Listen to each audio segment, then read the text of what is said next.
Branchez la guitare, entonnez des tambours. Moi, j'accorde ma basse. 1, 2, 3, 4. Hello, bonjour, branchez la guitare, saison 1, épisode 4. Mon nom est Thomas Abbas, je suis né une nuit de Noël à Lourdes et ma bonne parole sera celle du rock'n'roll. 8 minutes pour un album mythique figurant dans ma discothèque idéale ou une nouveauté qui vaut plus que le simple détour d'une plateforme de streaming. Branchez la guitare.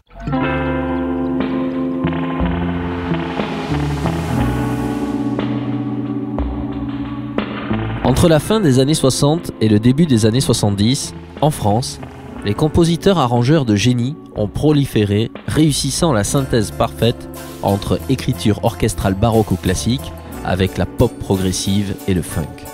Je pense à Jean-Claude Vannier et ses violons dans Mélodie Nelson, mais aussi son projet fou, L'enfant assassin des mouches. Colombier aussi et son orgue de Je t'aime moi non plus, plus son escapade personnelle Capot pointu. Enfin, Paul Naref et son album éponyme de 1972. À part, bien sûr, la folie du maître dans l'art du contre-pied musical, François de Roubaix, compositeur de musique de film essentiellement. Longtemps, les braises de ce génie pop français furent maintenues sous la cendre par beaucoup d'artistes anglais ou américains, réclamant cette filiation. Je pense à Beck, Massive Attack, Portishead et même Radiohead. Puis, à la fin des années 90, apparurent Air, Sébastien Tellier, les premiers à réussir à se hisser au niveau de leurs aînés. Le virus s'est étendu jusqu'aux années 2010 avec Alb, dont on parlera dans un prochain épisode. Et encore plus avec Émile Sornin et son groupe Forever Pavot.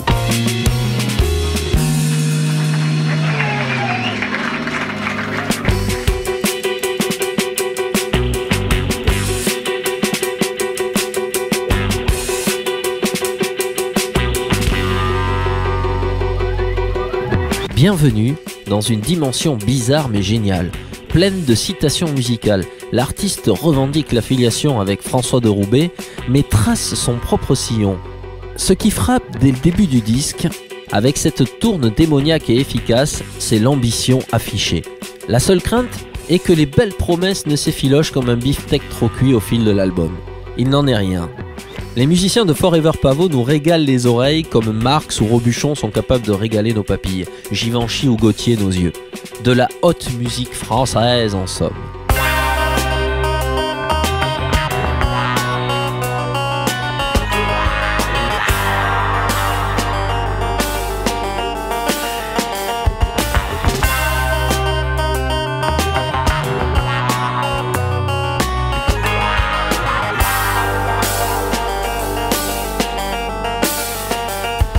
À chaque morceau, l'ambiance est posée.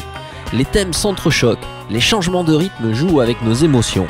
Le titre, La pantoufle est dans le puits, construit comme un long métrage de Melville, comme une enquête explorant le mobilier à la recherche de l'objet manquant, extraordinaire et quotidien. La course folle de Hutre, sous un clavecin tourbillonnant et un narrateur judiciaire au mégaphone. Le morceau Les cordes et son groove égrené par un vibraphone et une sirène de police nous installe au volant d'une Renault 8 avant de se garer en double fil devant le 36 quai des Orfèvres et assister à une garde à vue aux aveux étonnants. Aussi, une histoire lancinante et charnelle avec le titre Jonathan et Rosalie.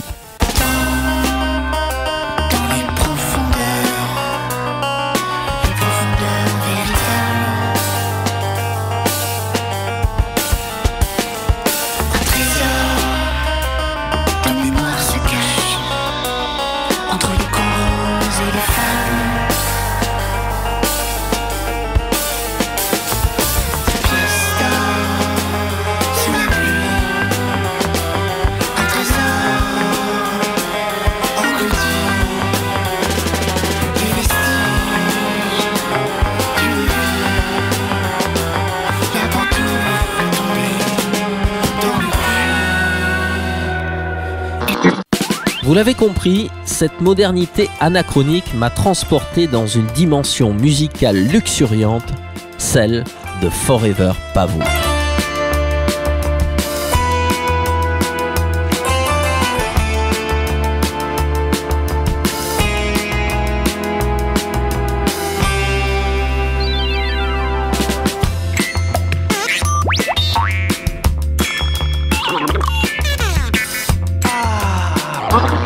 la guitare. Voilà, c'est fini pour aujourd'hui. La semaine prochaine, on parlera du nouvel album des Breeders, légende du rock'n'roll indépendant américain. Avant de se quitter, on écoute en intégralité le morceau coup de cœur intitulé La soupe à la grolle. Vaste programme.